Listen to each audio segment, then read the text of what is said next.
Time we'll call to order the November 17, 2025 meeting of the City of Clearwater Community Redevelopment Agency. This time we'll move to item 2.1 on the agenda, approval of the minutes. Is there a motion to approve the minutes of the September 15, 2025 meeting? So moved. Second? All those in favor? Aye. Opposed? Unanimous.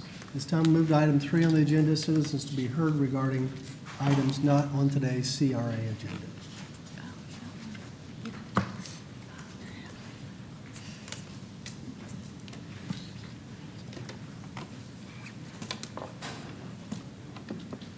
Good afternoon. I'm Kelly Meyer, resident of Clearwater, and I thank you for the opportunity to speak. And I understand this is a CRA meeting, but my comments may actually pertain to the redevelopment area here in downtown, and just wanted to bring up a few questions on behalf of thousands of citizens here in Clearwater. One, something to consider, please, as you go about your discussion today during the work session. I understand there's some changes to the Planning and Development Code, and I just ask that in your discussion, please, how will the planning decisions impact the current situation we have on South Garden Avenue, particularly that the Scientology organization is claiming they own our city street on South Garden Avenue due to plats that were put in place decades ago. Also, I know there's a proposed schedule for council meetings coming up for 2026, and I did not see any town hall dates on there. I know as a body you had decided that we have quarterly town halls, and so would you please consider putting those on your calendar? Or if not, please consider adding the citizens to be heard about items not on the agenda. Yeah, this is about the CRA though. Right, and the so first one I was good, represent but the yeah. thousands of citizens who have signed a petition relating specifically to the downtown area. So this was the opportunity for me to come before you, obviously understanding Yeah. the CRA is my opportunity today. So, thank you. Thank you. Anyone else to be heard on an item that's not on today's Community Redevelopment Agency agenda?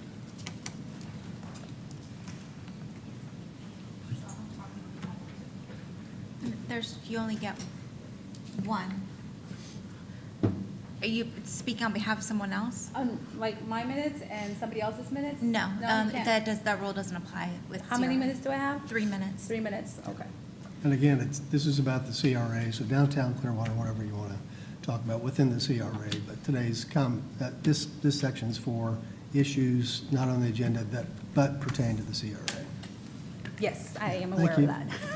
Hi, everybody. I'm Erica Escamilla, and I'm with Unimex and LULAC, and recently the market that I started up in El Mercado, and if I'm not mistaken, El Mercado is part of the CRA, correct?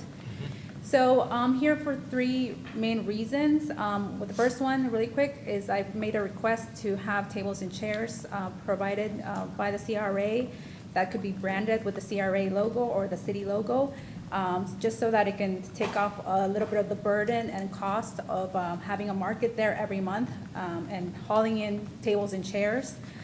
So that's a proposal I made. I believe they're waiting on Parks and Recs for that, but that's the one thing I want to address. The second thing is since the CRA, Mercado is within the CRA, I would like it to be considered to have a micro grant for activities in El Mercado. It's been a little bit of expensive to have a market there with all the expenses associated with having a market, the park rental fee, the application fee, and the advertisement. So and I'm not asking for a huge amount. You know, it could be anywhere around $1,000 maybe, or even $500, but $1,000 at least would really help the vendors, try to help them, you know, with their signage and everything, because a lot of them are really lower income families that are struggling, that are there selling at the market day for necessity, out of necessity, not out of, you know, anything else. And I'm not asking for a large amount, but just an amount that can help each vendor, you know, give them tools to succeed as a vendor at our market. And then the third part is I'm seeing like there's a lot of, you know, resources available to businesses that are not getting to the businesses that are Hispanic. So I would like to request to be considered that there be a grant for organizations like Unimex that could help people that, business owners that don't speak English, that, are struggling in that, area, to be able to help them apply for these types of grants that are out there for businesses. So that's why I'm here for. Any questions for me? This is your opportunity to give a presentation, so Okay. not a conversation. And But I just want- Thank you for sharing those ideas, and hopefully you've spoken with the staff about those two, and that they can help us understand what might be possible. Yes, and I just want to share that our market, we had one on Saturday, and it's made up of, a couple of vendors that, for example, one is a single mother, with little ones, they're out of necessity. Another woman is there that lost her job. Another one lost her husband months ago to cancer. Another one is one that has a restaurant right there above the Mercado space that is struggling to keep it open. So these are the stories that, whatever funding we're able to get would, they benefit from. Okay, thank you. Thank you. Yeah. Anyone else to be heard today on an item that's not on today's CRA agenda? Okay, with that, we'll move to item 4.1. Approve in an amount not to exceed $122,438.25 for the downtown commercial grant to 45 Sports Bar and Lounge LLC located at 1409 Cleveland Street, Clearwater, Florida 33756, and authorize the appropriate officials to execute same. Good afternoon, Vicky Shire, CRA Division Manager. The item before you is a request for approval of a downtown commercial grant for 45 Sports Bar and Lounge LLC, located at 1409 Cleveland Street. The business has been operating since 2023 and is seeking funding to expand and enhance its existing area. The total project cost is $222,615, and the applicant is requesting $122,438.25 in grant funding. The applicant is providing its 45% match of $100,176.75 as staff has verified. The proposed improvements include extending the bar area, repairing floors, completing kitchen renovations, upgrading light and ductwork, interior painting, replacing storefront glass windows, and renovating the restrooms. These improvements will increase functionality, add capacity, enhance the overall appearance of the business along Cleveland Street. This project aligns with the goals of the Downtown Commercial Grant Program and supports the city's strategic plan. The applicant received a renovation grant in 2023 in the amount of $19,450. All the improvements will be maintained for a minimum of 3 years, and the applicant must obtain a certificate of occupancy for completion within 365 days from the executed grant agreement. Staff recommends approval of the downtown commercial grant in an amount not to exceed $122,438.25 for the Sports Bar and Lounge LLC. I have the owner from 45 Sports Bar here today, Roberto Anglada, and his son Angel, to ask any questions. Okay. Is anyone here today from the public desire to speak to this agenda item?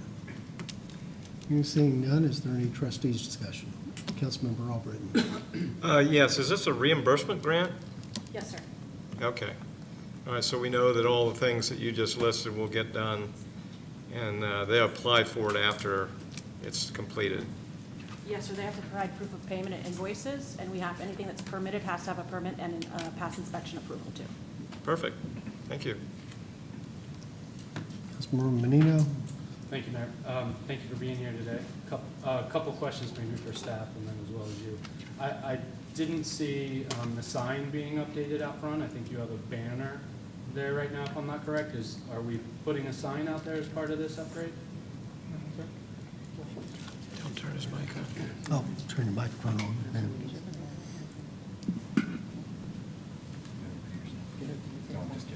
I'm sorry, I'm just translating. That's Yeah, all. no, you're okay. My microphone was off as well. Okay.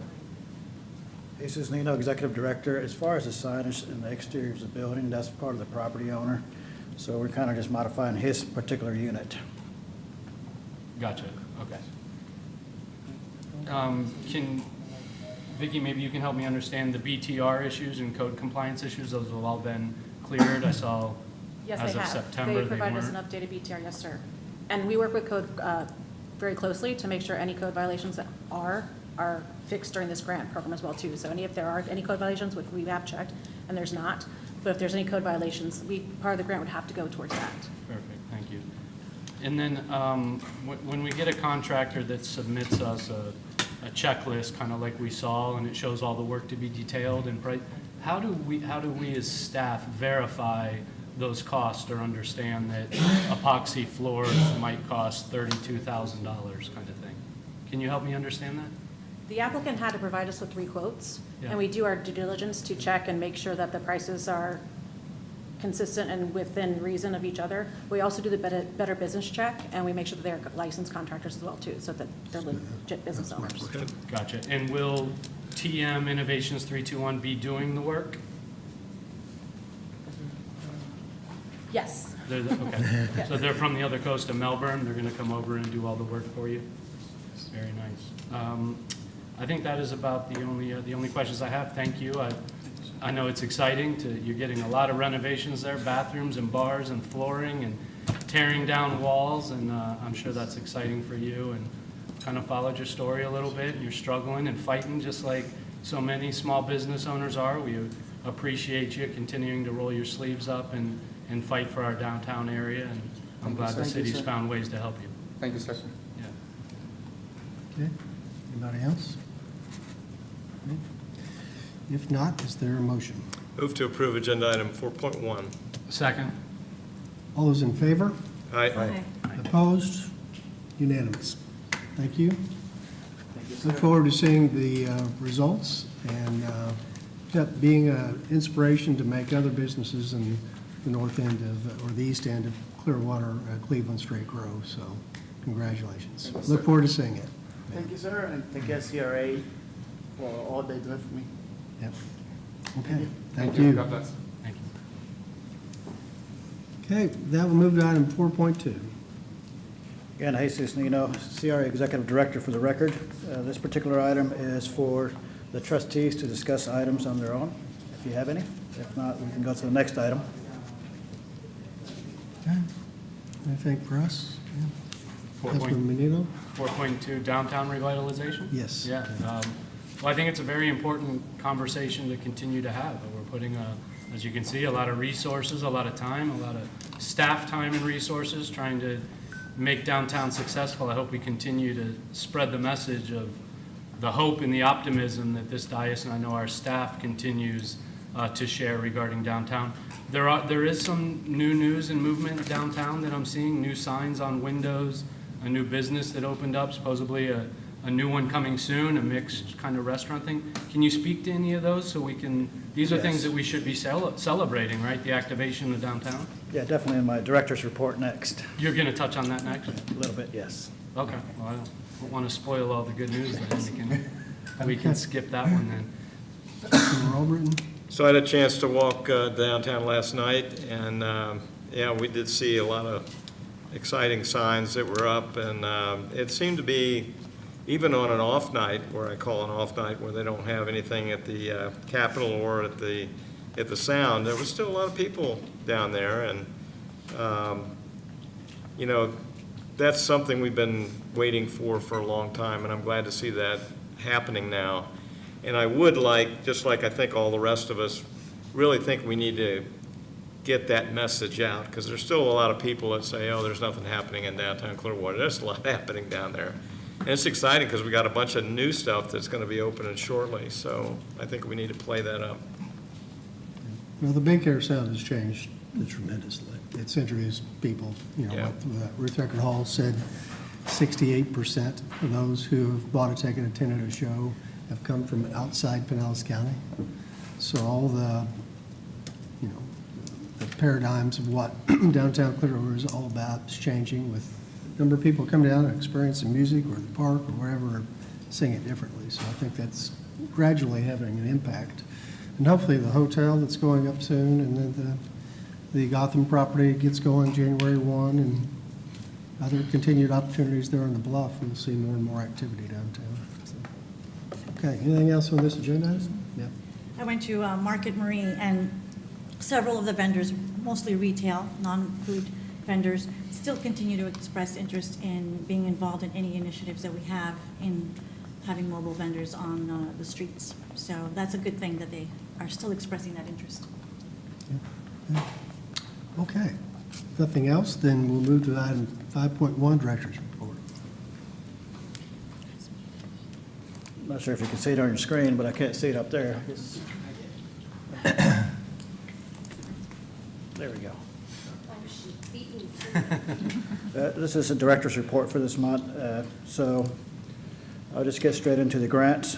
So we are actively pursuing more clients to participate in our grant program. You know, the numbers you have up there, we do have 66 grants that we're basically processing through. Some of them have already been complete. This is a breakdown between the North Greenwood CRA and the downtown, so you can see the numbers up there. But as far as for the public, I do want to say that we did have flyers in Spanish. We did run out, but we're ordering new ones. And then as far as staff, we're starting to sit back down and do that reassessment to see how we can outreach more of the small businesses out there in the downtown and the North Greenwood area. So hopefully our efforts are going to pay dividends, and then we can have more grant recipients here before you.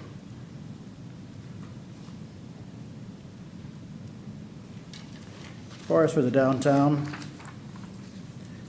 just want to show you some of the projects we have there. The Clearwater Gardens, that project is essentially complete. So they're open. They're all starting to fill up the units with tenants. We're hoping to have a ribbon cutting soon. But this was a perfect example of why CRAs exist.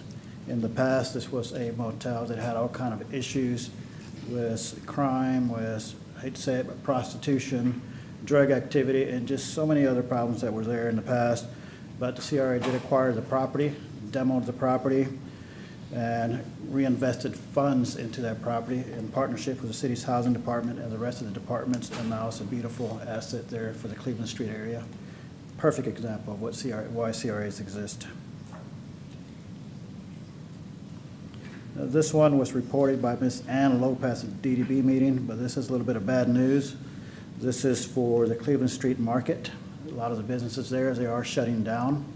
We are in contact with the property owner and the property management companies there. In addition, we're working with our economic development staff to see what we can do to help those small businesses. In addition, we're also working with Pinellas County, SBDC, Small Business Development Center, with Corey McCaster to see if he can also aid some of those property owners, not property owners, business owners, and just to see if we can help them find other units or at least resources to be successful. And feel free to ask any questions throughout my presentation here. As far as the Business Spotlight, this is a fairly successful program that we have in place. A lot of business owners love it just because they get to promote and market their business a little bit more here in our area and just regionally, especially the videos that we help them put together. A lot of them don't have those resources to put together that high caliber type videos for them to share on social media. So it continues to be a very popular program for us. In downtown construction, we still see a lot of activity. As far as construction, I'm not going to go into a lot of detail because all of you know all the magnificent projects that are about to come down. And if you haven't seen Mr. Battle's interview that he had in the news lately, he also, he's over there smiling, but he did a great job. He's a superstar. But anytime that we get to be in front of the media to talk about all the wonderful things that are happening in the downtown, we take that opportunity quickly. And for the Osceola Garage, if you're not aware, they've already mobilized creative contractors out there. They've already got the erosion controls and other machinery. They're about to get to work.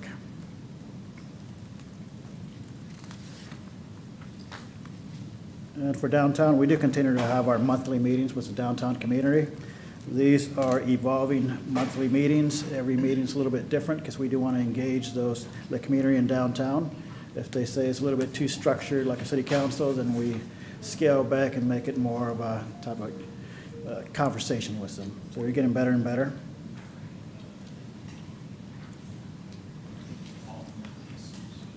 Yes, sir. Oh. Went off? Okay. No, so far we've had, the next one, sorry. I was trying to get to the next one. But we've had 3 meetings in the downtown. We're about to have our next one next week, I think. And they're just getting more and more popular, like I said before. But we are going to sit down and do that reassessment of the meeting to see how we can attract more of the community to the downtown.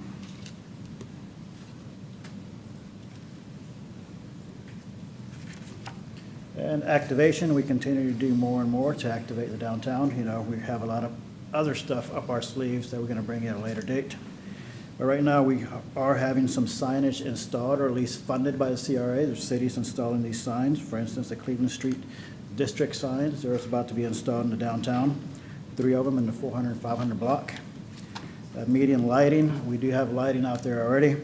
It wasn't installed exactly how we wanted it, but the contractor's going to go out there and move the lights up where we requested originally. I know they have a little hiccups there, but we're going to get it fixed. Thank you.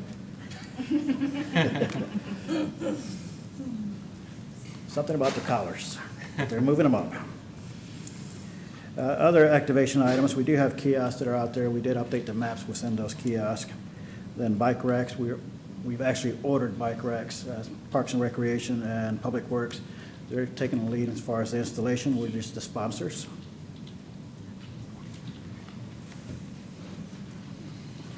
The crime stats, I'm not going to go through all that, but these are here for you to kind of go through them as you need. But if you do have questions, we do have a police officer here who's on standby, ready to answer questions if you have any.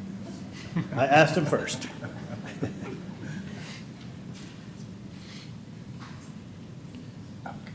As far as North Greenwood, we are getting a lot of interest in the CAC. As far as the community starting to come out to the meeting, we do have some empty seats. We just filled 2 of them. Then we do have 1 remaining that we're hoping to have that filled fairly soon. But as far as the actual meetings, we are getting a lot of interest from the residents, and we are trying to find more ways to get the word out so they can come and participate and give us feedback on how we can make that community better. Then as far as the shipping container, there's a mini container project that we're working with the Clearwater Urban Leadership Coalition.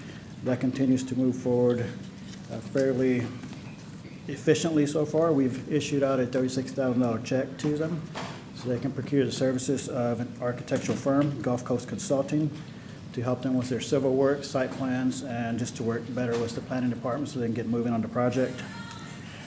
In addition, recently they did host a community meeting with potential prospects, businesses that can move into those containers. We also had financial institutions there that were ready to see if they can work with those prospects so they can be successful and have capital to be able to move into those containers.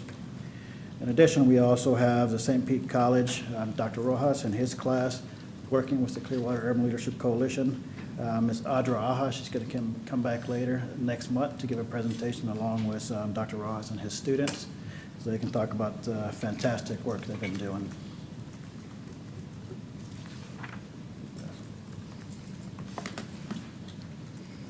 CAC.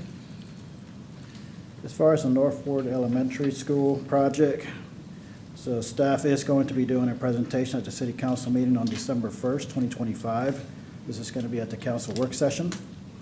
So there, you'll get all the information you need as far as the details of that project. Property disposition. We're continuing to move forward with disposing of properties. It isn't the fastest type of project that we have, but we are moving forward with disposing of properties. I do want to say that on tranche number 3, we do have the MLK Washington property. It's a fairly sizable property. I have here that we were waiting for an appraisal. We finally did get that appraisal back. The property is appraised at $2,520,000. In addition, I also have on there that we were waiting on the Phase 1 environmental study for that project. We did receive that back, and the properties are clean. And we're hoping to put that out in the beginning of next month so we can see what kind of projects individuals come and bid for those properties. Open for questions. Okay. Start on the far end. Vice Mayor? Yeah, I was just thinking, should we consider adding the North Ward property to the county properties just to see if there's any interest there, kind of increase our pool to a pool of reach? Is that something that we would be okay with? Because that even pretty- feasible? It's pretty separated geographically from the other ones, so I don't know. I mean, I don't. At least we get the don't word know. out, I expose it I more. think we'd want the staff to talk to the county, because the bulk of it's the county properties, to see if, But we have our own too, so I'm just wondering, even if it doesn't end the direct proposal, maybe just increase exposure. I would say that once the county gets a developer, maybe then allow staff to approach them secondary to their other project and let them know what we might be able to assist with other properties.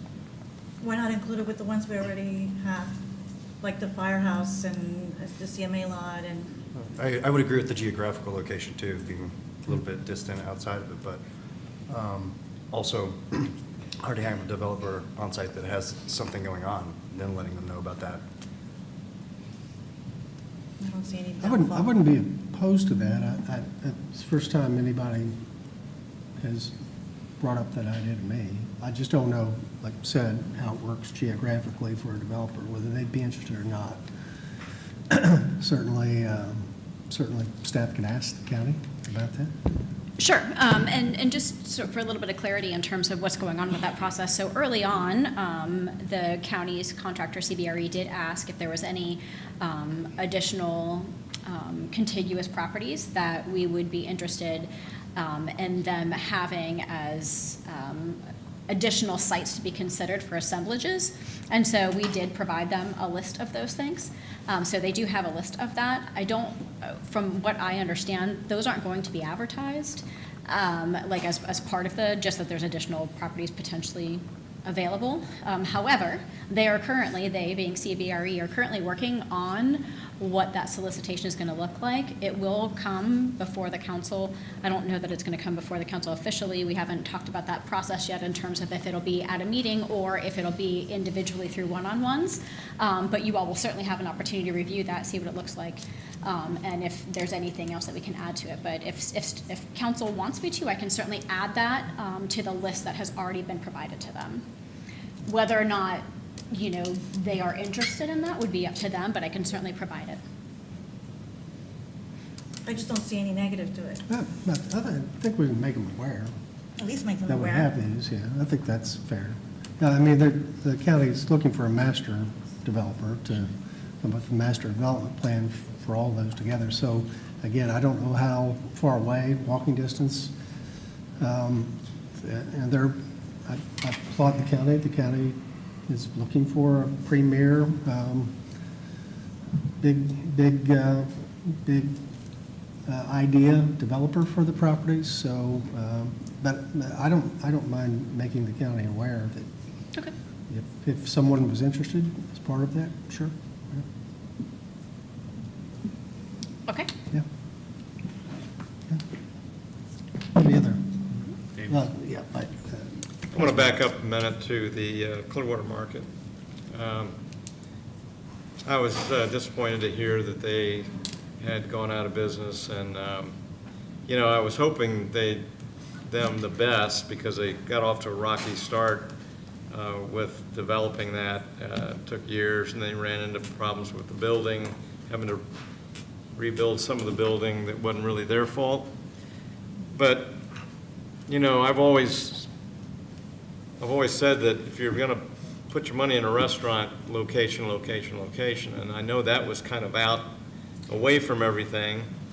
So I was hoping that they would spend some money on advertising to bring people to understand where they were and what they had there, and maybe draw people in.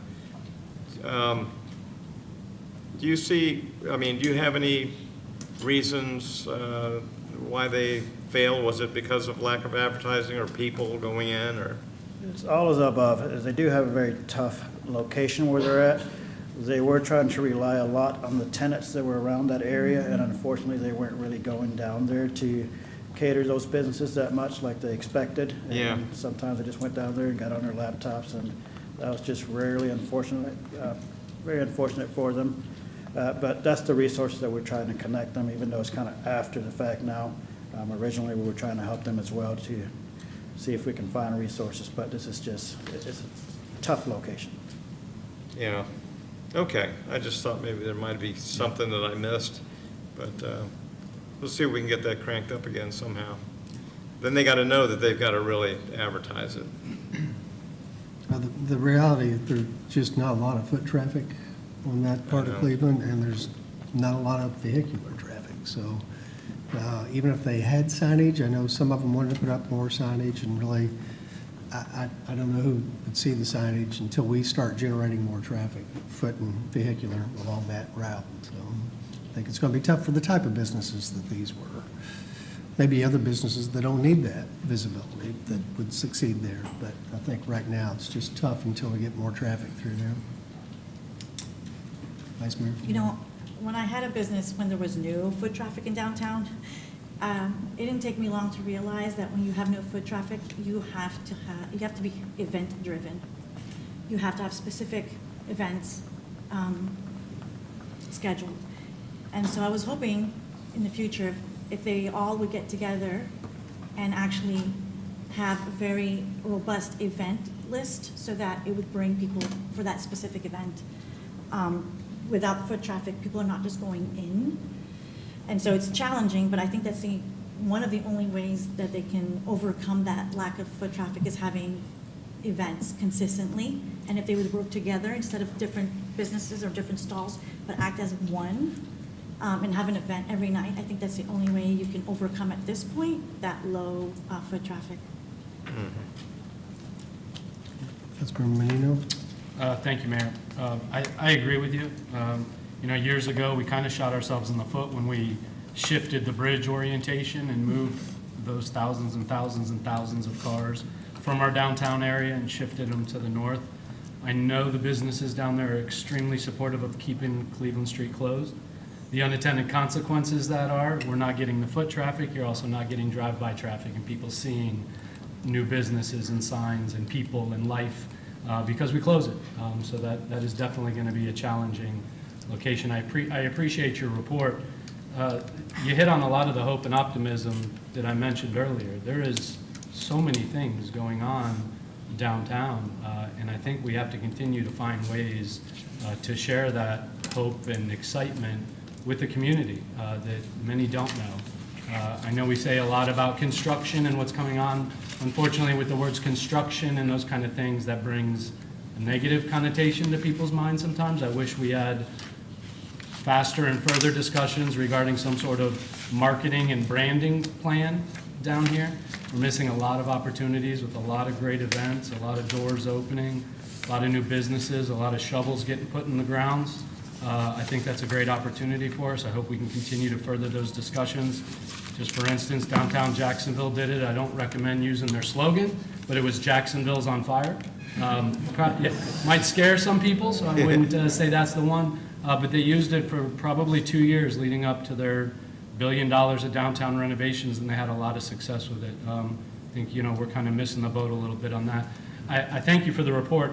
I did notice that we left off a couple of the new Cleveland Street activations.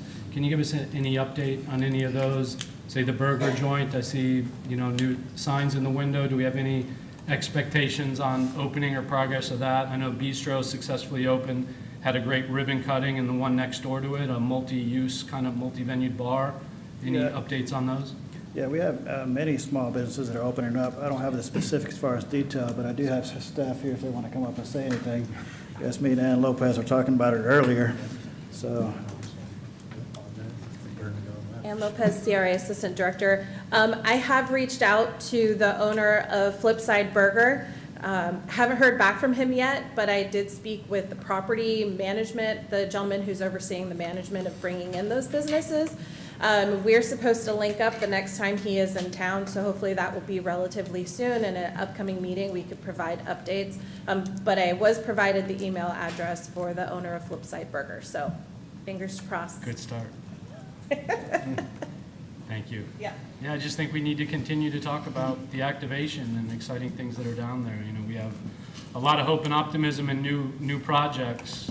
The hotel coming in, the Gotham property and condominium coming in, the 16.2 acres of county properties is exciting. I just saw Tampa Bay Developer podcast had Brian Lowack on of Visit St. Pete Clearwater and he spoke for about 30, 35 minutes on the excitement of Clearwater and downtown and this development. So one thing we can do is moving forward is anytime there's a new business or even a new BTR, see if we can just go ahead and put in a report for you so you can have those new businesses that are coming to the downtown. I appreciate that, thank you. I'm done, Mayor, thank you. Well, thanks.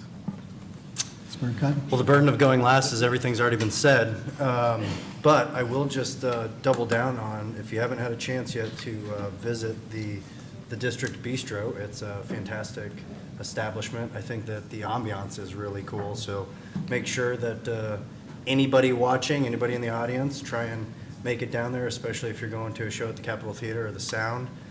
The foods were great, service was great, drinks were great. And then I also look forward to seeing what goes on with Flipside Burger and the information that we're getting from that owner.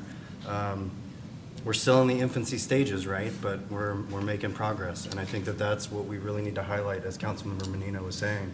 And as we look at the Sports Bar 45 that we just gave a grant to and the remodel that they'll be doing, hopefully with these renovations and this facelift, if you will, we'll see more foot traffic come. The people that come down here to visit the Sound and whatever event come back because of the experience that they had previous, So thank you very much for the report. I greatly appreciate it. Thank you.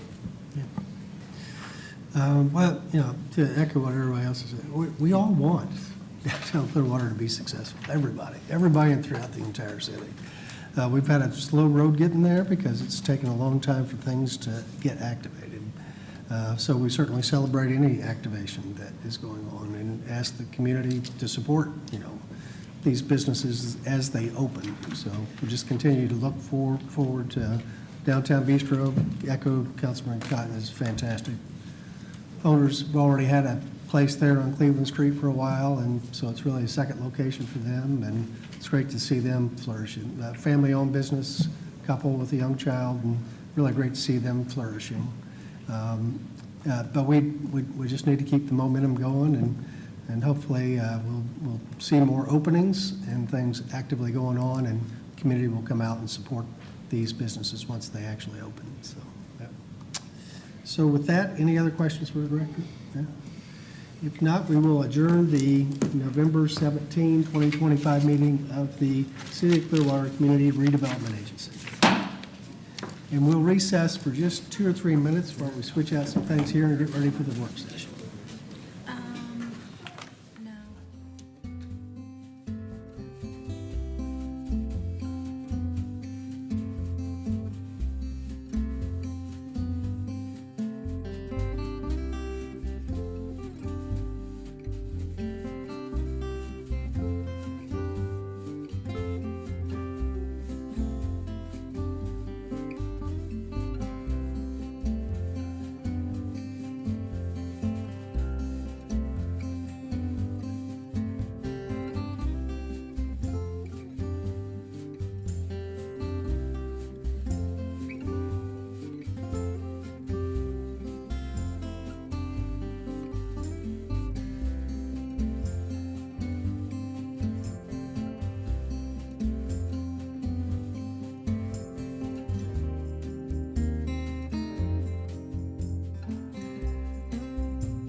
This time I'll call to order the November 17, 2025 work session of the Clearwater City Council. This time we'll move to item 2 on the agenda, and that's our October Service Awards. There are lots of service awards here today, and you can tell we got a full room of folks who we are happy to congratulate for your great work. So first I'd like to call forward Chris Malone from the Public Works Department. We're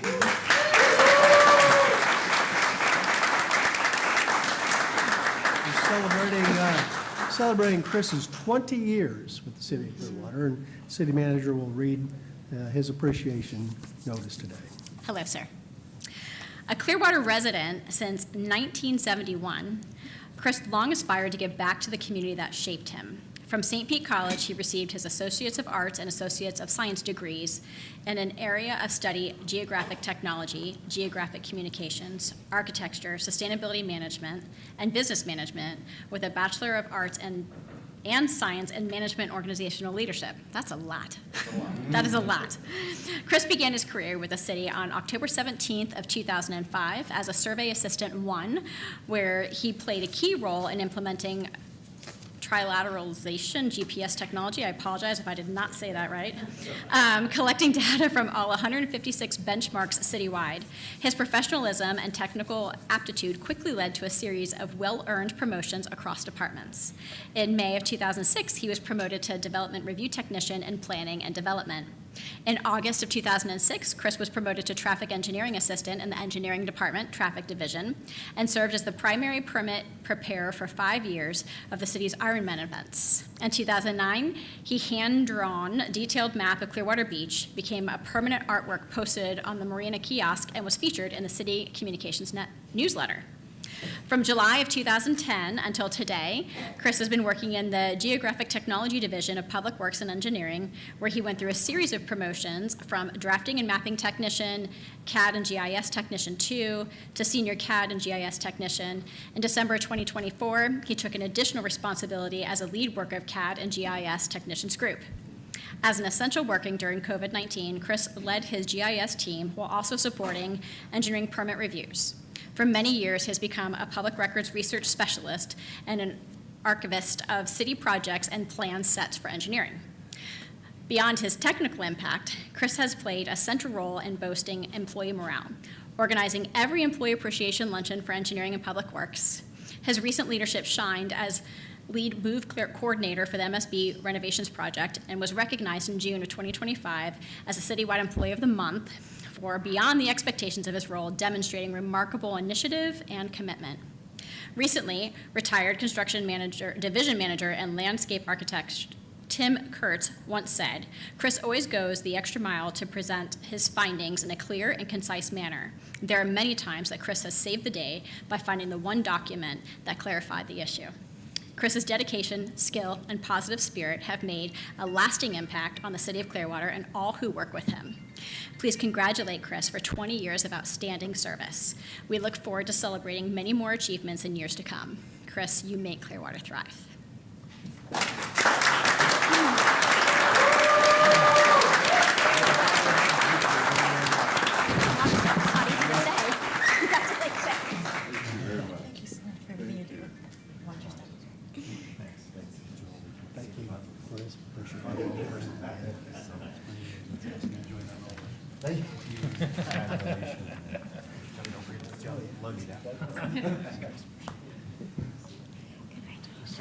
So Assistant City Manager Battle, you may want to get the City Manager water or Gatorade, because she's got 8 of these to read today. I do. So she may want to keep And I her forgot my keep her hydrated. while she does this. She's got a ways to go here. This time I'd like to call forward Clifford Patterson from the Parks and Recreation Department for his 20 years.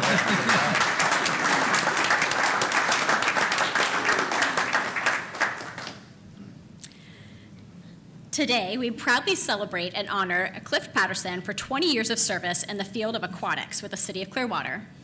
For 2 decades, Cliff has dedicated his career to providing safe, high-quality aquatic programs that have touched the lives of countless community members. From the very beginning of his career, Cliff has been a trusted leader, mentor, and role model.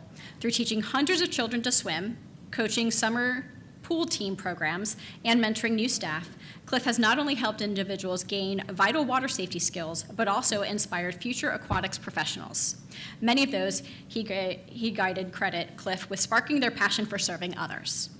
Beyond his visible role on the pool deck, Cliff has worked tirelessly behind the scenes to ensure the success of Clearwater's aquatic facilities.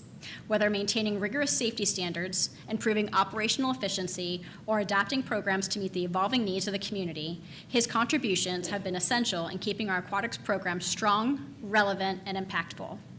Reaching 20 years in any profession is a noteworthy achievement. Reaching 20 years in aquatics, where responsibility for safety, education, and community engagement is so critical, is a remarkable achievement and is worthy of recognition. On behalf of the City of Clearwater, we extend our deepest gratitude to Cliff for his commitment, professionalism, and unwavering dedication.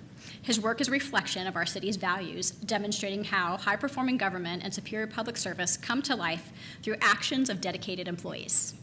Cliff's legacy is seen not only in safer swimmers and stronger programs, but also in the community he has helped build. We look forward to the continued impact he will make in the years ahead. Cliff, thank you for your unwavering commitment to the City of Clearwater. You make Clearwater thrive.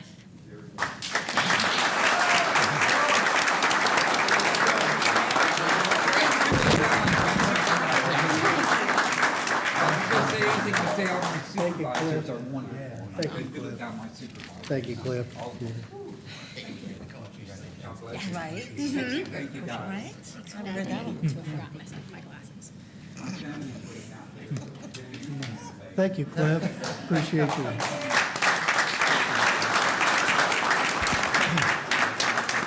So next, we'll move on to 3 employees who are celebrating 25 years with the City of Clearwater.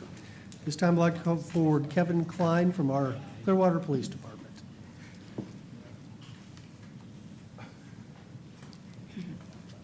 Sergeant Kevin Klein began his career with the Clearwater Police Department on October 9th of 2000 as a communications operator. On January 10th of 2004, he transitioned to the role of police officer. Throughout his career, he has served in a wide range of vital assignments, including Honor Guard team leader, traffic homicide investigator, where he conducted complex crash investigations and advanced roadway safety, and field training officer, mentoring new recruits. Today, he serves as the administrative sergeant assigned to the patrol major, a key leadership role that supports both daily operations and the long-term readiness of the department's largest division. Sergeant Klein's dedication has been recognized with numerous awards. In 2012, he earned the Medal of Distinguished Service for his compassion and bravery in assisting a child in distress. In 2024, he received both the Medal of Meritorious Service and the Cornelius Award, the department's highest honor for his outstanding work in a kidnapping case that led to the safe recovery of the young victim. He is also a 3-time recipient of the Chief's Unit Citation. For 25 years, Sergeant Klein has embodied professionalism, dedication, and deep commitment to the safety of Clearwater. We're grateful for his service and leadership, which exemplifies superior public service and reflects the very best of a high-performing government. Thank you, Sergeant Klein, for what you do for our city, our citizens, and our team. You make Clearwater thrive.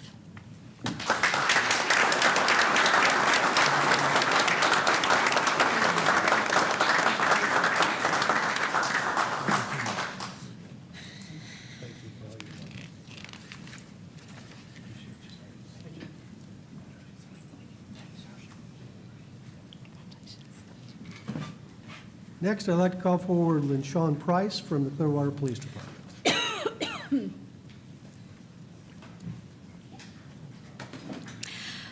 Sergeant Price began her career with the Clearwater Police Department on October 9th of 2000 as a patrol officer.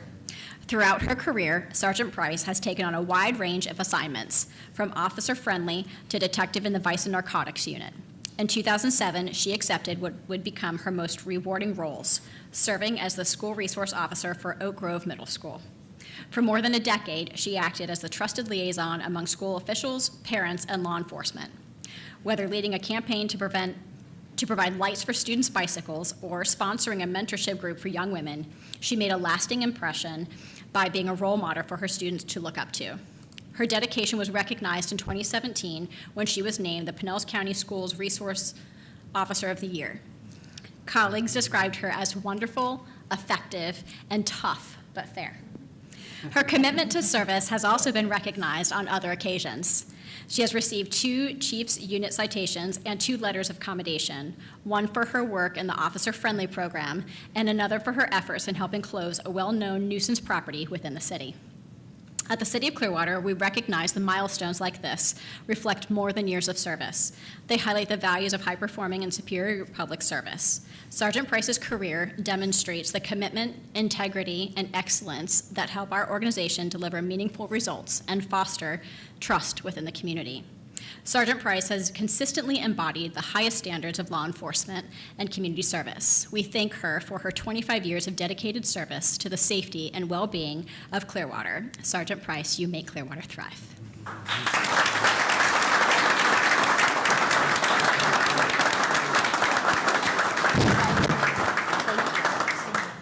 Good job, Mom.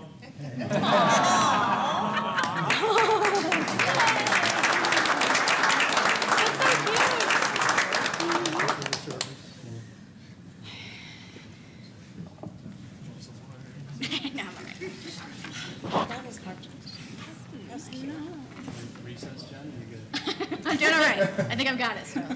Next, I'd like to call forward Mark Roberson from the Parks and Recreation Department.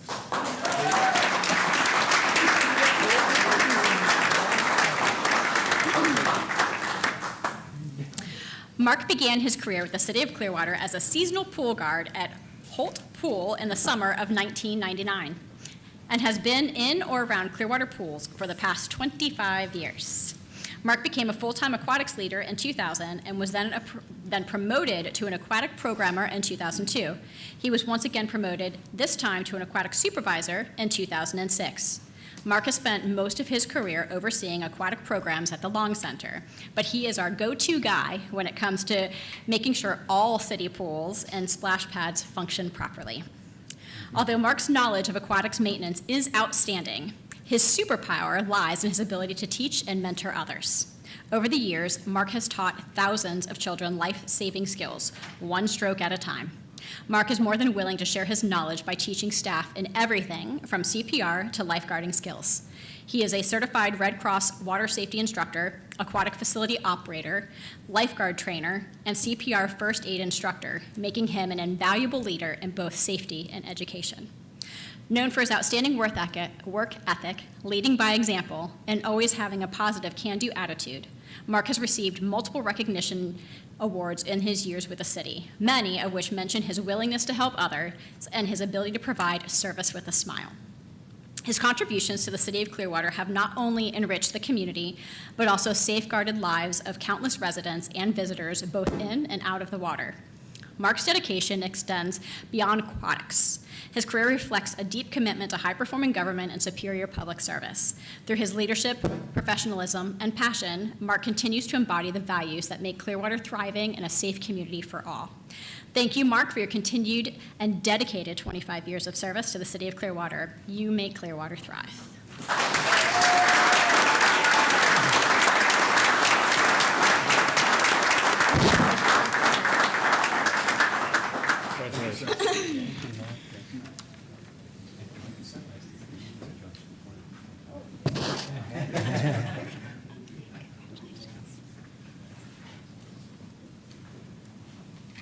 So that is our 25-year employees. Next, we have one employee who has been with the City of Clearwater for 30 years.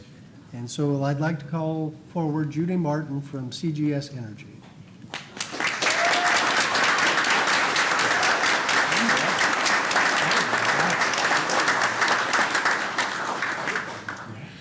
Judy began her distinguished career with the city as a library assistant, dedicating 12 years to serving the community. She demonstrated exceptional versatility at the circulation desk, assisting patrons, conducting research, managing checkouts, balancing cash transactions, and repairing books to keep the collection in top condition. Her outstanding customer service helped create a welcoming and resourceful library environment. In 2007, Judy's strong work ethic earned her a promotion to customer service representative in the gas department's distribution area. She quickly adopted to the new role, managing her workload with professionalism and stepping in to assist the dispatch team when needed. showcasing her flexibility and teamwork. 2 years later, Judy advanced to the accounting technician, where her attention to detail and problem-solving skills stood out. She managed third-party damage reports with the risk department to recover expenses and maintained the Keep and Cap report to ensure compliance with federal requirements. Since 2016, Judy has served as a senior staff assistant, providing vital support to the director and assistant director. Her organization, professionalism, and proactive approach keep the department running smoothly, and her eagerness to learn continues to make her an invaluable asset. Throughout her career, Judy has exemplified dedication, reliability, and a genuine passion for serving others. Beyond work, she enjoys reading, crocheting, and spending time with her 8 grandchildren, bringing the same warmth and care to her personal life that she shows in her career.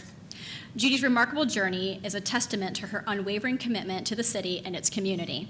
She exemplifies the values of superior public service and contributes to a high-performing government through her dedication, professionalism, and consistent excellence. We're proud to recognize her outstanding contributions of 30 years and can celebrate her continued success.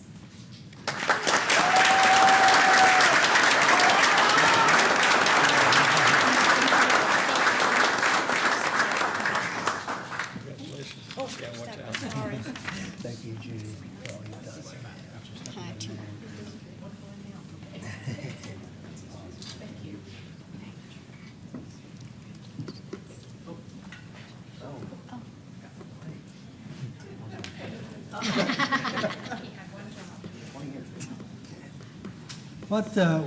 What great dedication to not just the city as an employer, but to all of our citizens here in Clearwater. These employees have been with us for 20, 25, and 30 years. We thank all of you for your dedication to the city of Clearwater and our citizens. This time we'll go to the Employee of the Month Award for November of 2025. This time I'd like to call forward Edwin Simeons from the Parking Enforcement Department. Maybe? Okay, maybe he is not here today, so City Manager, would you go ahead and read his? Absolutely. We're proud to recognize Edwin, a new member of the parking enforcement team, as Clearwater's Employee of the Month for November for his heroic actions and exemplary service during his very first week on the job. While taking a lunch break with his trainer, Joshua Sexton, Edwin noticed that Josh was choking and unable to breathe or speak. Without hesitation, Edwin immediately assessed the situation and took decisive action, first attempting back blows to dislodge the obstruction. When that did not work, he calmly and skillfully performed the Heimlich maneuver, successfully expelling the lodged food and saving Josh's life. Thanks to Edwin's quick thinking, composure under pressure, and willingness to act, a life-threatening emergency was resolved before medical assistance was even needed. His calm and competent response demonstrated not only courage and care for a teammate, but also the highest standards of teamwork, responsibility, and public service. Edwin's actions are a shining example of what it means to deliver superior public service and to contribute to a high-performing government, one where employees look out for one another and the community with professionalism and compassion. Through his heroic response and dedication to others, Edwin truly helps make Clearwater thrive. Please join us in congratulating Edwin, our November Employee of the Month, for his remarkable actions and well-deserved recognition.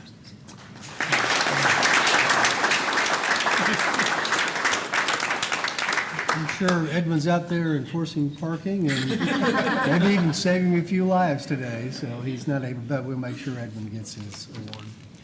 Next, move to the bi-monthly team award for November-December of 2025.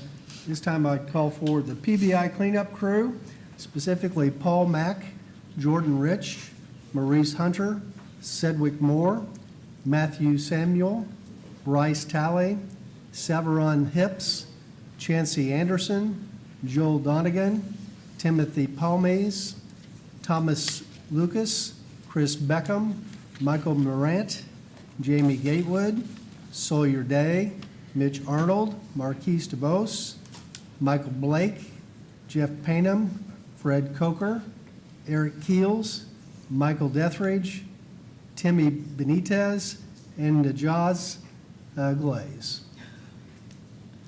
When the police department reported a large homeless encampment on the city park property along Enterprise Road, it quickly became clear that the situation would require a major coordinated effort. Upon visiting the site, the extent of the camp was overwhelming. Dense trees and brush, piles of debris, furniture, shopping carts, and personal belongings scattered throughout the area. Without hesitation, Paul Mack and the PBI team stepped up to take charge of the challenge. After the property was posted, the team mobilized an impressive operation involving 24 city employees and 3 volunteers. Over several days, they worked tirelessly cleaning brush, hauling debris, and restoring the area. In total, the cleanup required 8 20-yard roll-off dumpsters and the removal of 7.6 tons of debris. This was no simple cleanup. It involved navigating difficult terrain and addressing a situation that had developed over months, if not years.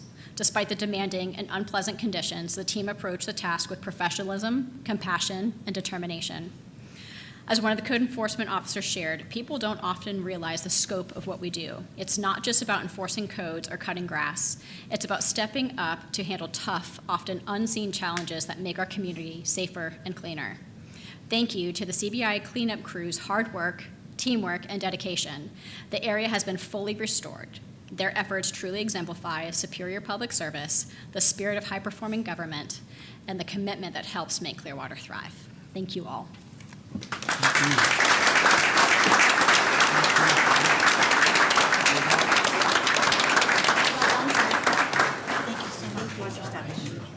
Thank you so much. Thank you. Thank you. Thank you. Thank you. Thank you. Congratulations. Thank you for all you do. Congratulations. Thank you so much. Thank you for all you do. Thank you. Thank you so much. Thank you for all you do. Thanks. Thank you for all you do. Congratulations. Thank you. Thank you so much. Yeah, no trip. Thanks. Thanks again. Thank you so much. I'm all right now. You guys just Thank you. Sit back. Thank you. Sit back.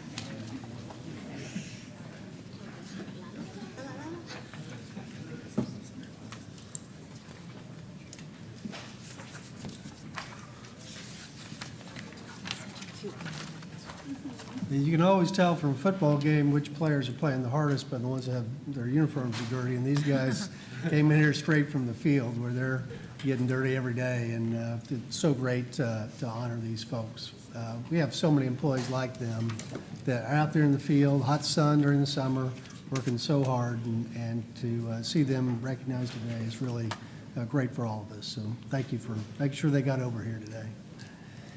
That will move to item 3.1 on the agenda. Authorize a purchase order to Benchmark VA LLC, Subsurface Utility Services of Ashland, Virginia, for gas leak surveys, corrosion inspections, and meter maintenance services. Good afternoon, Council. My name is Alex Leon. I'm the Assistant Director for CES Energy. This item here today is asking you to authorize a PO for Benchmark Services for leak and corrosion services. It's a code requirement for us as a 3-year contract. In the annual amount to not exceed $230,000. I'll take any questions. Okay. Any questions from the council? Okay, do we have consent? Yep. We have consent on 3.1. Thank you. Thank you. Okay. Agenda item 4.1. Authorize a purchase order to Sport Services LLC of West Palm Beach, Florida, for cleaning and refurbishment of tennis and pickleball courts at 3 Parks and Rec facilities. Good afternoon, Mayor, Council. Matthew Anderson, Parks and Recreation Assistant Director. The item before you is a purchase order for court cleaning and resurfacing of 3 of our tennis court facilities. Bay Park Sand Key, Coachman Ridge Park, and Morningside Rec are the 3 facilities that are slated this year for maintenance. This contract will allow us to go through, resurface the courts, replace the nets, poles, and new tennis lines. We'll also be adding pickleball lines to portions of these tennis courts to allow for multi-racket sport play. So I'll be glad to answer any questions at this time. Any questions? Yeah. Councilmember Menino? Thank you, Mayor. Just for clarification, I know in the summary on the legislation text, it says 8 courts, but we're discussing 3 of them. Is there a difference there? Yeah, so there's 3 facilities, 8 total courts between those facilities. Gotcha. Thank you for that clarification. Yes, sir. And it's a piggyback, so We familiar with the company? I guess we've used them before for courts. Yes, sir. We used them last year for similar maintenance. We don't do a ton of courts at one time. We do a small batch every year, but it falls in our maintenance cycle. Utilizing a company like this to do this type of work prevents the need to replace a full court sooner, so it stretches the life of that existing court. Okay. Okay, any other questions? If not, do we have consent? Yep. We have consent on 4.1, thank you. Agenda item 4.2. Award construction contract to Bandus Construction Company of Dunedin, Florida for renovations and structural repairs for the aquatic facilities at North Greenwood Recreation Center. Good afternoon, Mayor, Council, Matthew Anderson, Parks and Rec Assistant Director. The item before you is an award for construction contract to Bandy's Construction. We put out the North Greenwood Rec Center pool through the construction ITB process. We had 3 respondents, only 2 of them were deemed responsive. Bandy's had the lowest, most responsible price of the responding bidders. This project's going to be very helpful for us. That facility is over 20 years old and it needs a lot of different items, either repaired or replaced, and this contract will allow us to do that. I'd be glad to answer any questions at this time. Just for the public, because it's a big number. Yes, sir. Just what kind of big mechanical things are we doing? Okay. And what's, you said it's 20 years old, so I'm assuming it's worn out, but Yes, sir. just describe for the public just the significant items that we're replacing or improving. Absolutely. So there's a large play feature in the kiddie pool that will be removed and be replaced. It's been refurbished yearly for the last 10 years. We've literally sanded it until we're down to bare fiberglass. The majority of the decking will be removed because it's cracked or settled and be replaced. New filters and pumps in the filter room, new surfacing inside of not just the large pool, but also the child pool, upgrades to some of the drainage around the various deck. It's a pretty significant project. It's probably going to take the full contract term to achieve it. I'm assuming improving the pumps could improve our efficiency and maybe yield some cost savings over time too. Yes, sir. That's the intention. This will also help us. We've got some leaks in there that we've been addressing throughout the years. We have them this pool leak tested every year, and we have to go through and do repairs. So this permanent repair will ultimately reduce our water usage by a pretty significant amount. Anybody else? Vice Mayor? Yeah, it took a second when I looked at the number too, but this is over a 20-year-old pool, right? Yes. Yeah, it's the original pool when the rec center was built. 02, I think, something like that. I believe so, yes. Okay. Okay, Councilmember Cotton? Yeah, I know you guys do your due diligence, and you said that the 2 respondents weren't able to get back for whatever reason, but just to keep in our mind's eye that we're trying to get the best rate for taxpayers. Absolutely. Because, yeah, that's a big number. I understand it's a 20-year pool. Things need to get replaced, and we stay on top of it. You guys do a really good job in Parks and Rec. I appreciate that. How long is it anticipated once this reconstruction's done? Will it be another 20 years? Is that what we're anticipating, or hopefully longer? Typically with the maintenance that we do as far as leak testing, repairs, refinishing of playground features, I can't give you an exact date, but I would guess another large remodel like this is 15 to 20 years out. Okay, perfect. Thank you. Absolutely. Okay, anybody else? Okay, do we have consent on 4.2? Yep. We have consent. Thank you. Thank you. Agenda item 5.1. Approve a purchase order to Pinellas Regional Information Management Enterprise for the personnel and operating expense of Prime. Afternoon, Mayor, Council, Eric Gandy, Chief of Police. So this payment is the annual payment to Prime. That's the working group and board that is working alongside Hexagon for the implementation of a countywide dispatch system and records management system for all fire, EMS, and law enforcement. There's been some delays in this project. We've been before you before discussing those delays. And on October 15th, we had to make a payment for our legacy or existing CAD system in the amount of $246,320.40.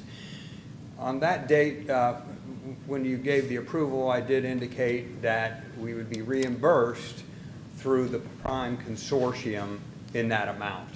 So today's item is a payment to Prime in the amount of $323,537, and we are backing out the $246. They will be reimbursing us. So the net to Prime is in the amount of $77,216.60. I'd also like to mention that because of these delays, the Prime Board has had several difficult conversations with the Hexagon Group, and as a result, we've tentatively agreed to some financial concessions, some timeline changes, as well as some potential liquidated damages should they continue to have delays. I can't speak to those, again, because they are tentative at this point, but it just demonstrates the complexity of the project and the seriousness with which all the entities on Prime and directors are approaching this. I'll be glad to answer any questions. Any questions from the council on this agenda item? Councilmember Cotton? Yeah, I don't have any questions, more so just a comment. Is there, or should we, start talking to Prime for when Hexagon fails? Because let me just tell you, it's failed every time that I've gone on it from the FD side. Not looking forward to this next, I am looking forward to it. We'll see where we go with it. My hopes aren't that high, but I do know that we have another big training coming. But it looks like the reimbursed costs are out, right, now that we're having to spend some of our own money. So, I mean, I know the county had great high hopes for this, the sheriff did too, but maybe we should start trying to make sure we can count our cost savings elsewhere or see what we can do in the interim as the next progression of the system moves forward. Sure. We've been having those conversations. We all recognize with these continuous delays that we may have to look at option B. That's why the tentatively agreed upon contractual changes have a lot to do with holding them accountable and looking at financial concessions, which they've tentatively agreed to. That doesn't deliver what we want, and it's the product. Right. But they're definitely primed. The board is holding their feet to the fire in this project, and I think you'll have a date certain within the next 6 months or so where we know exactly where we stand. All right, awesome. I appreciate you. Thank you for staying on top of that, Chief. Absolutely. Okay, any other questions? Do we have consent on agenda item 5.1? Yes. We have consent, okay? Agenda item 5.2. Approve acceptance of the Florida Department of Transportation Speeding and Aggressive Driving 2026 Grant Award. Mayor, Council, Chief Gandy. One of my biggest complaints, and it has been this way for decades, is aggressive driving and traffic and speeding.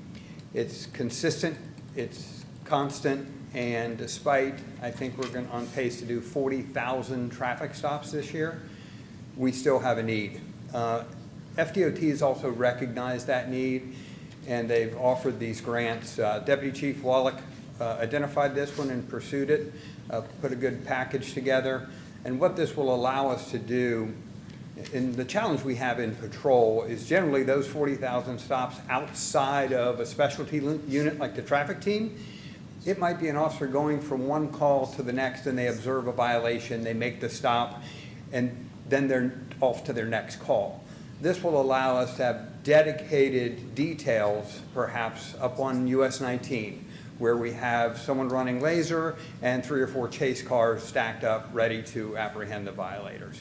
So it's definitely something that will be helpful to us, and it will, there's an education component which is kind of nice. We can push stuff out on our social media, and there's public engagement. My thought process there is to use our community meetings to push that information out at a variety of community meetings, particularly on the east side of town where we have lots of these types of complaints. So $75,000, we're here before you because there's an indemnification clause as with all FDOT grants. Be glad to answer any questions. Okay. Any questions on this agenda item?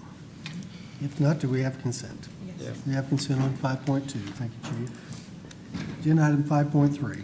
Approve a 5-year agreement with Axon Incorporated of Scottsdale, Arizona for the Axon Sky Hero drone packages.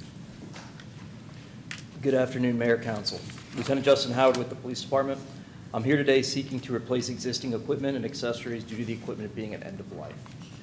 This equipment will be used both by the Special Weapons and Tactics team as well as our patrol division. This equipment consists of interior drones, robots, pole cameras, a full warranty for 5 years, as well as a built-in upgrade during the term. This equipment will be utilized reactively in response to in-progress calls for service, search warrants, or SWAT callouts. This technology is critically important and allows officers to gather intelligence. It helps guide our decision-making and essentially increases opportunities for de-escalation, all without having to put officers in harm's way. We are looking to continue to leverage this readily available technology to mitigate risk to the responding officers in the community. The total cost of this project is $96,760.80, which will be spread out over 5 years. I'm happy to answer any questions. Any questions on this agenda? Can you just describe for the public how we've used drones in the past and just a couple of examples of and how it helps us specifically? Sure. So we have we have a couple different types of drones that we use. We have patrol level outside drones that'll help with like missing people, things like that. Specifically for this one, it's the use of interior drones. They would fly through a house or a building. I think a good example would be if we had if SWAT was called out for an armed barricade suspect in a house. Instead of sending officers in there, we would just utilize this interior drone to clear the structure. Oh, great. Okay. No questions? Do we have consent? Yep. We have consent on, got it here. 5.3. Thank you. Thank you. Agenda item 6.1. Approve the First Amendment to the Clearwater Undergrounding of Electric Utilities Project interlocal agreement with Pinellas Suncoast Transit Authority. Thank you. Good afternoon, Mayor and Council. Tara Kivett, City Engineer. This amendment for just under $15,000 is to cover PSTA's portion of Duke undergrounding, and this was a requirement, a more recent requirement due to some tweaking requirements that CSX requested. So like the original interlocal agreement, this is basically a pass-through cost. PSTA will pay this, and then the City of Clearwater will pay Duke. I've got a quick update on the Duke undergrounding. We expect to see some construction start on that work in early December. There's been a lot of behind-the-scenes activity. We just received some of our final easements. Duke has called in locates and even done a deeper dive on more of a private locate.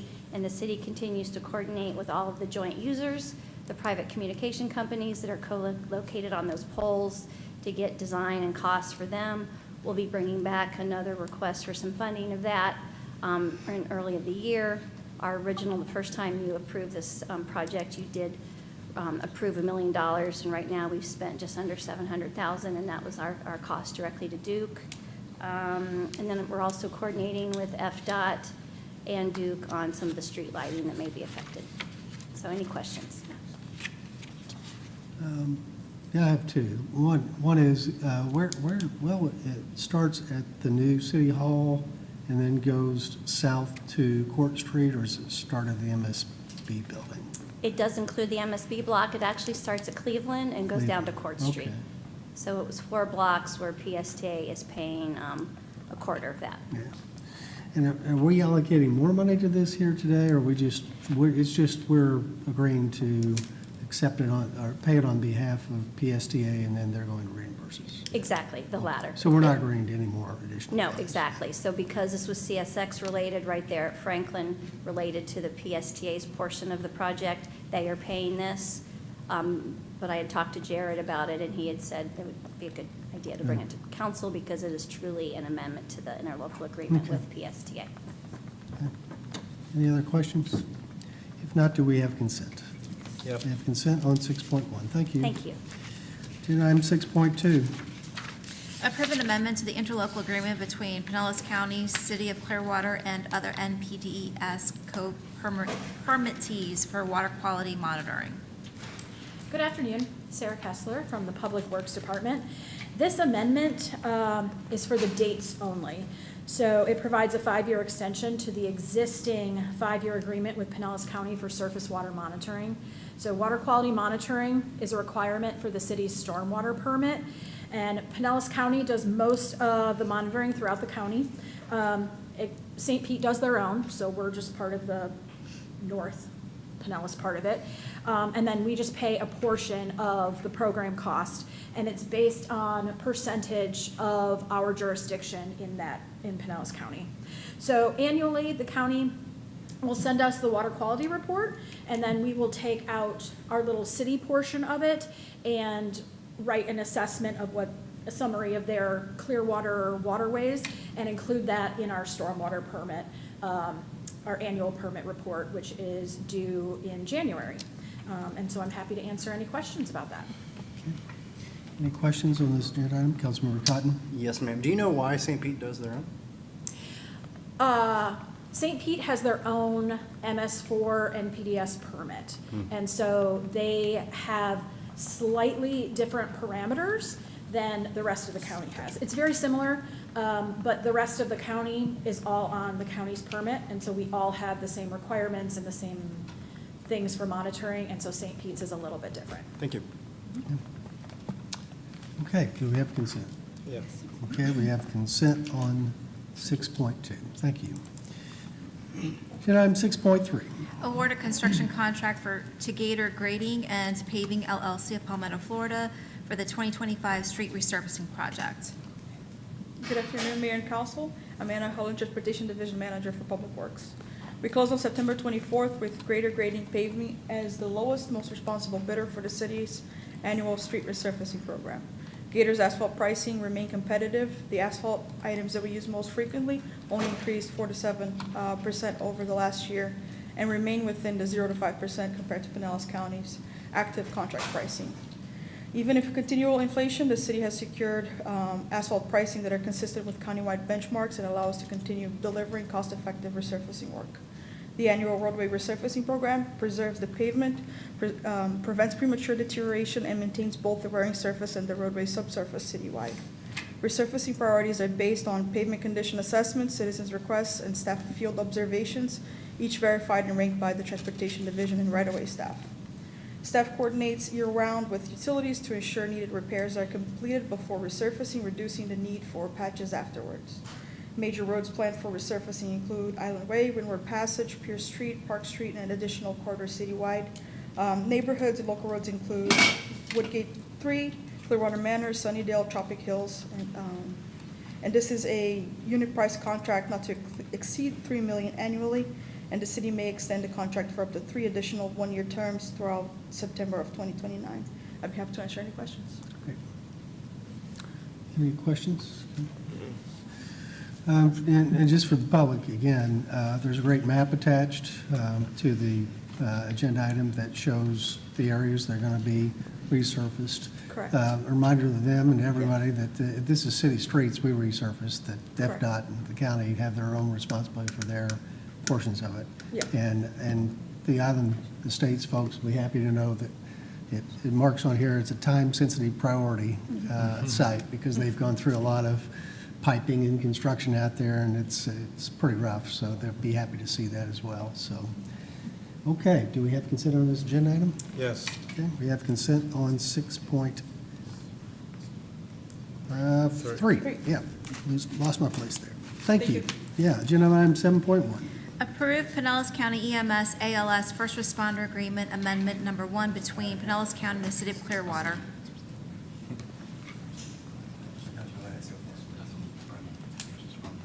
Mr. Mayor, Council, good afternoon. Chad Pittman, Fire Chief. This amendment basically has 3 changes from the current agreement. The first one is an increase in cost and revenue generated from this for personnel and operational costs. That's about 2% increase from last year, totaling $183,223. Also, it creates or it adds language in the contract that allows the county to fund maintenance for our fire engines that are funded through the county to provide ALS coverage. And finally, there's language in there, it changes the process how our continuing medical education instructors are reimbursed through the county. This has gone through legal, and I'm here if you have any questions. Be happy to answer them. Questions from council? Councilmember Nato.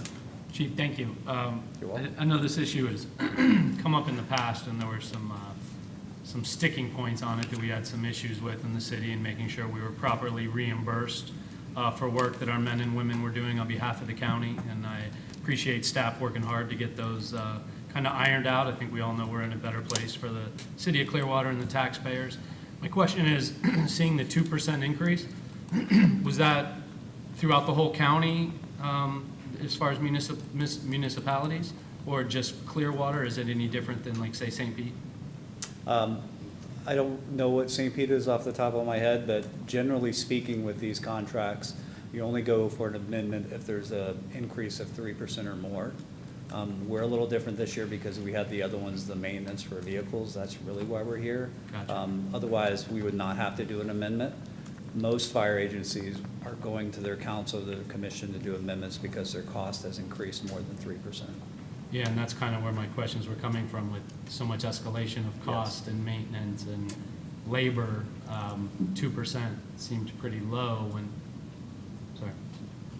Yeah, 2% seemed pretty low, and I didn't know if you felt that was fair on the reimbursement side, or if there's something we should be receiving. in a If I greater may, I way. could speak to that. Jay Ravens, Finance Director. That's based on our actual costs.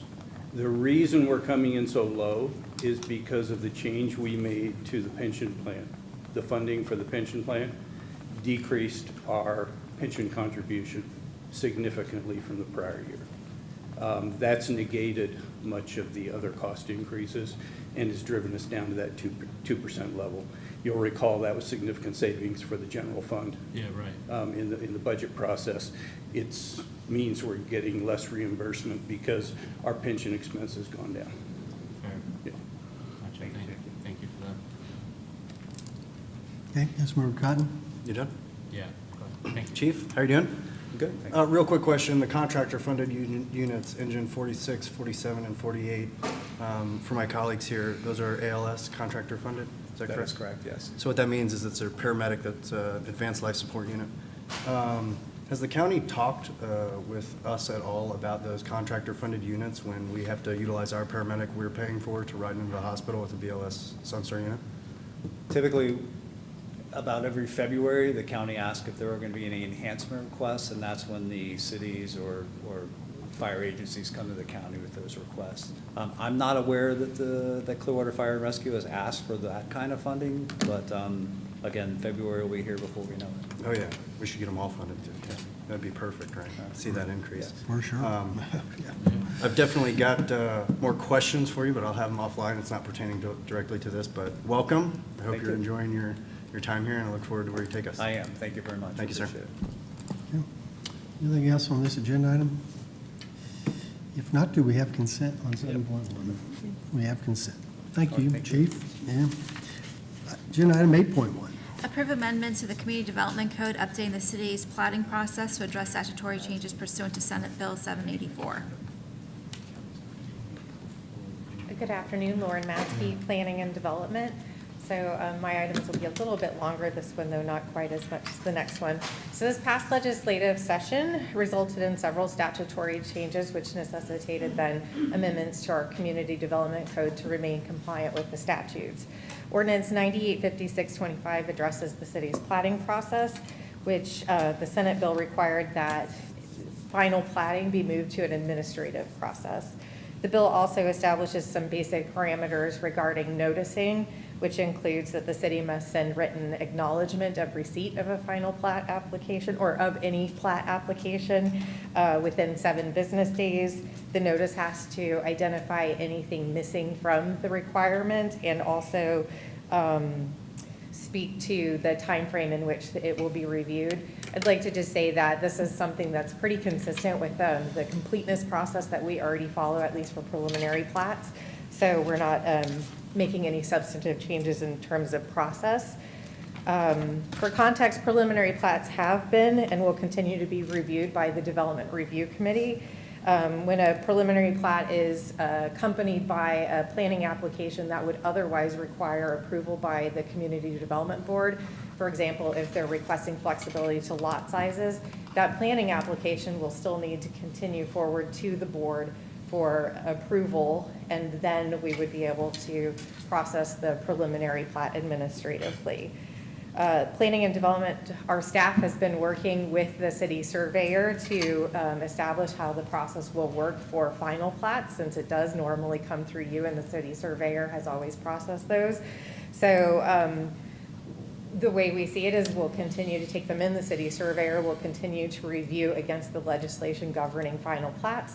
The development review committee, the applicable members will also review the application to ensure that it conforms with the preliminary plat that was already approved. And then the people who would sign it would be the city surveyor and then the community development coordinator, which is the planning and development director. This would be the change because normally the city manager signs on behalf of the council, but since these won't be brought forward to you anymore, that's the way the process would change. The ordinance also includes a few minor changes that were proposed by staff to offer some clarity into the minor lot line adjustments. Whenever we're already in a portion of the code, if there are things that we'd like to bring forward, we try to do it at the same time.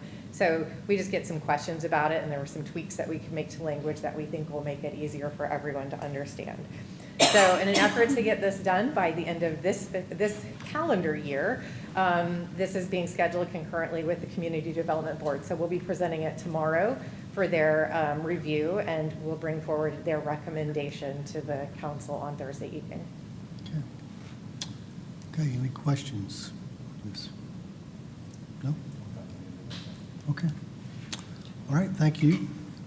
Agenda item 8.2. Approve amendments to the Community Development Code, updating certain development review processes and timeframes to reflect current processes and address statutory changes pursuant to Senate Bill 1080. All right, good afternoon again, Lauren Matzke, Planning and Development. This ordinance was a little lengthier and covered a few different topics, so I'll walk through those, trying to strike the right balance of detail for you. So this one addresses development timeframes and includes, again, some additional staff recommendations for change. I'll start with the process, the changes that are addressing the minimum standard development process. This is an administrative review process that exists in the code. These are summarized just for if you're following along on page 2 of the staff report. So when the Community Development Code that we currently use was adopted in 1999, it established a streamlined process for review of this type of application. These have very straightforward parameters for lot size and setbacks and certain uses, and they're called minimum standard uses. The way the code envisioned the process is the Development Review Committee would do a shortened review, a development order would be issued, and then the applicant could go on and apply for building permits. However, it's never been implemented that way. We actually do all the reviews concurrent at the time of building permit. So while we were in here amending, we thought it best to go ahead and update the code to really reflect the current practices, which have always been an even more streamlined approach for our customers. Much of the ordinance, though, does address the changes in the development timeframes from Senate Bill 1080, which was approved this year. So, but before getting into that, I just want to note that while there's changes to the timeframes, it doesn't actually change really our internal processes. So, you know, how to say this? I think we say this on occasion. We're not the city that's usually the reason for some of these legislative changes. We have a pretty streamlined process as is. So the vast majority of our processes already comported with these changes in the statutes. So the bill prescribes certain notifications and timeframes for review for new applications, including that the city must notify an applicant upon receipt of a new application, and then identify any issues or things that are missing and give the applicant time to actually respond and bring it to completeness. These are on page 3 of the staff report. Again, those are things that we already did, so the amendment is really codifying these exact timeframes from the statute, so that way, you know, there's no chance of us getting out of compliance with the statutes later on for any reason. So we're also recommending, though, some changes to the number of days for certain decisions or actions to be made while we're at this. You'll see that it's proposed that the time frame for the Development Review Committee to make a determination of legal sufficiency, which is one of the steps that they make, be extended from 18 to 25 days. This is because, or the reason for this is because the clock for this determination starts when staff sends the letter back to the applicant saying your application is complete. The math, though, really wasn't working because it assumes that we wouldn't send that letter until day 7, and thus 18 days later was in line with our Development Review Committee meeting. In actuality, we like to send the letter as soon as we see that it's complete because we review the first day that it comes in. And so the proposal just gives a little bit of cushion for the number of days in the month, or someone sending the letter one day sooner than the deadline to send it, because we try not to wait till the deadline if we know something's ready to go. So similarly, we're proposing to extend the time frame by when the Community Development Board must take place from 33 days to 38 days.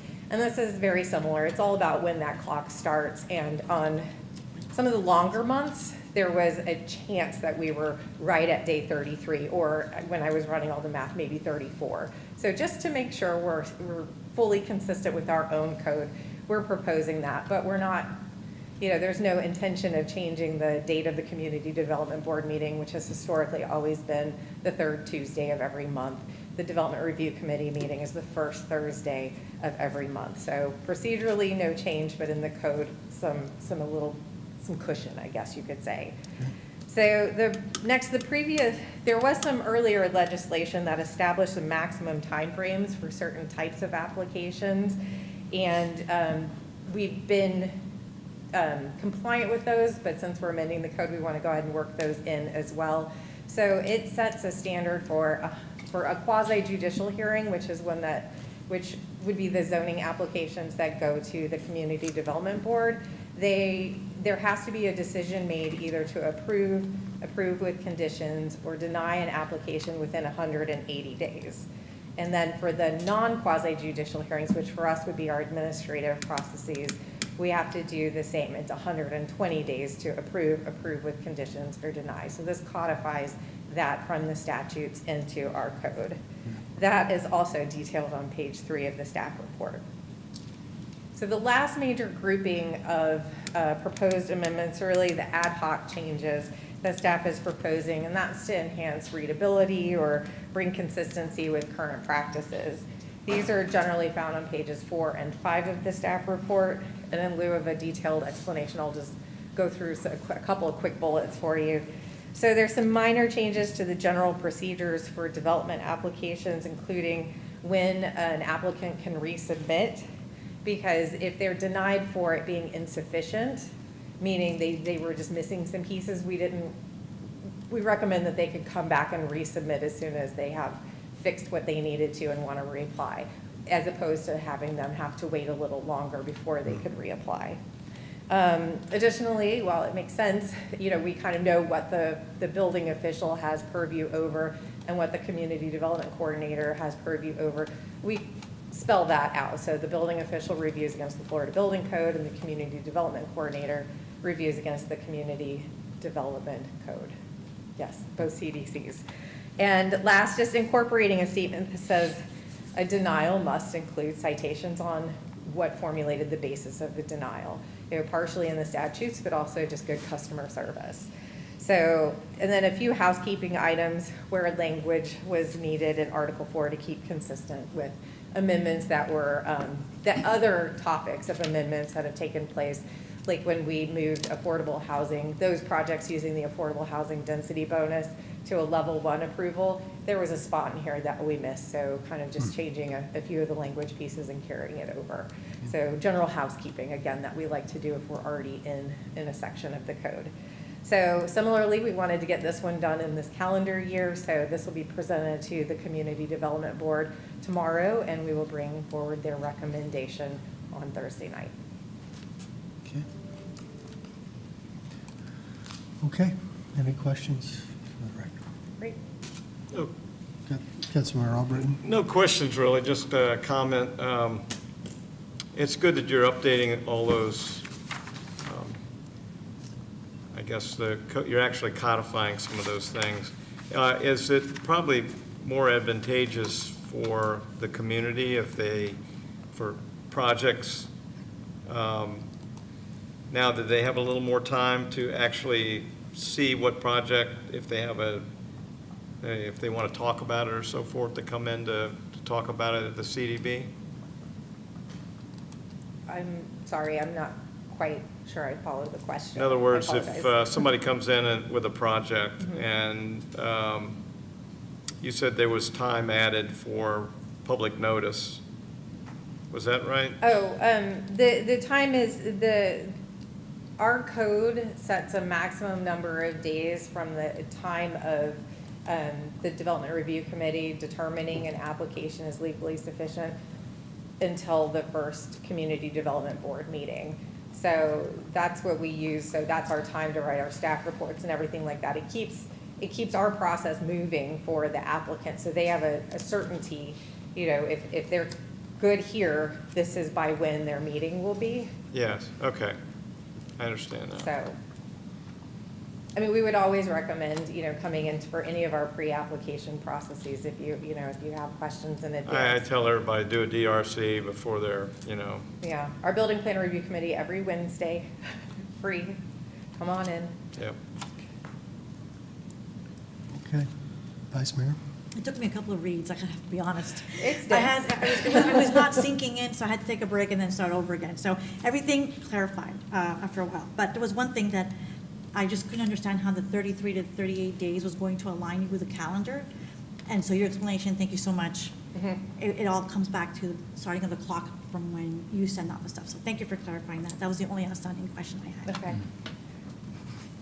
Okay, Councilmember Menino? Thank you, Mayor. No question, just a comment. Appreciate you and staff putting the time together, streamlining these processes for the citizens and finding ways for us to operate more efficiently is a goal of all of ours, and I appreciate that, so thank you. Thank you. If I can I give a thank you to Joelle's team who helped me get the graphics put together very last minute so we could meet our deadlines? Because I can't do the graphics work. And I saw, you could see on some of our old ones where maybe they just used whiteout and photocopied and reprinted them back in the day, so they look much more modern. Yeah. Thank you. Thank you. Okay, move to item 9.1.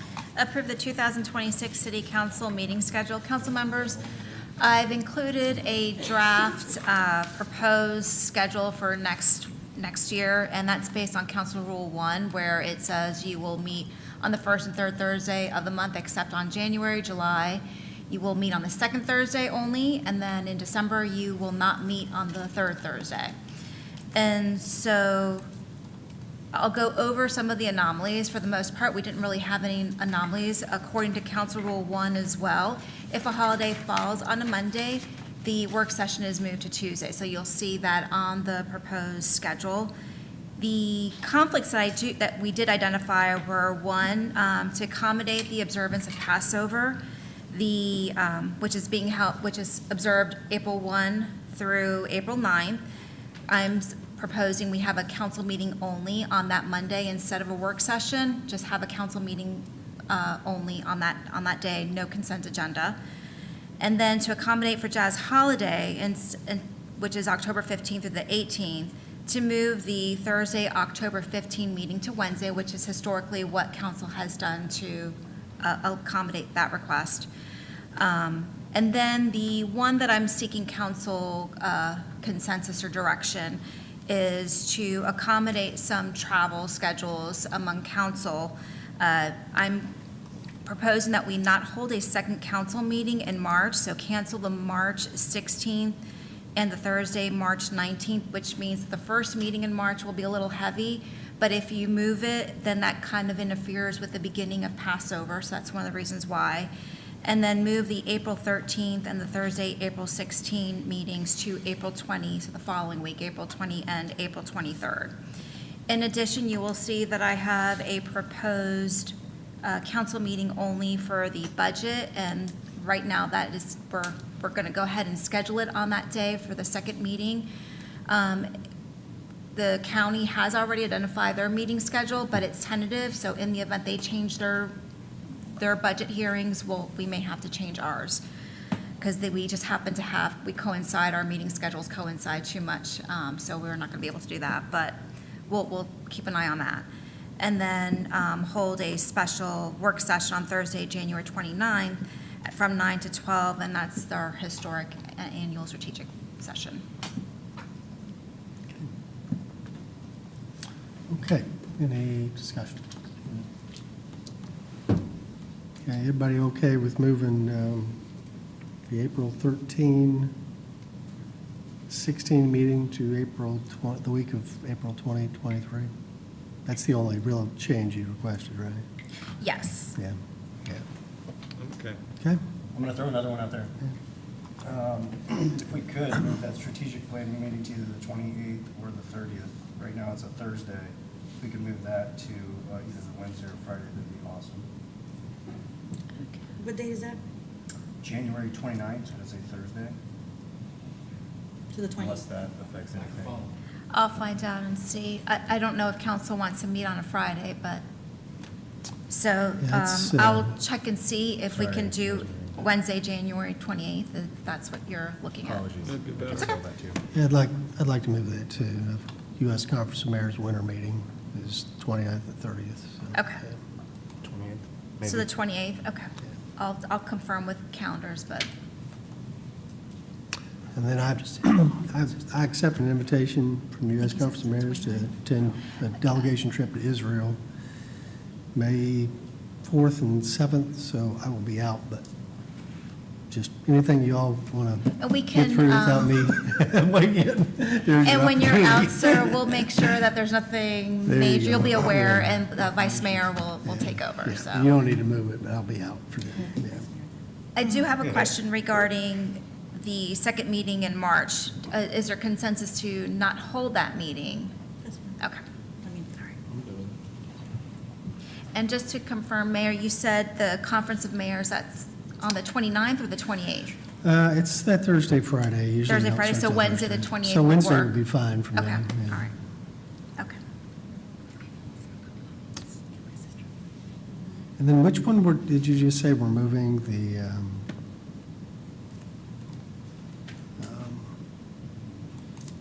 March meeting, we're moving? So the March meeting, we're just going to have the first meeting in March and cancel the second meeting. Okay, yeah, okay.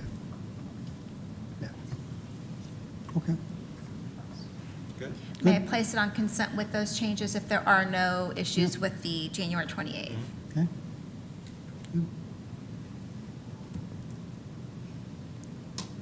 I'm fine, I'm fine. You're not on. It's yeah. fine. I'm fine. It's You great. sure? Okay. Okay. All right, Just okay, struggling with the mic. Okay. all right. Been there.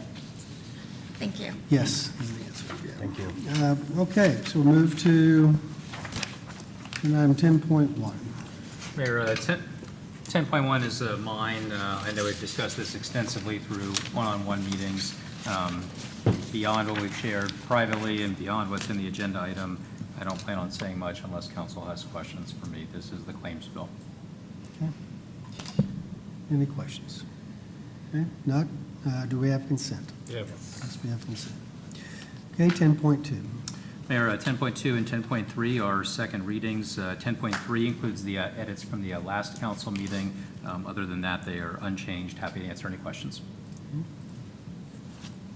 Any questions on 10.2 or 10.3? If not, we'll move to agenda item 11, city manager verbal reports. Nothing, sir. Agenda item 12, city attorney verbal reports. Nothing right now, sir. And item 13, new business. New business, requests by council members.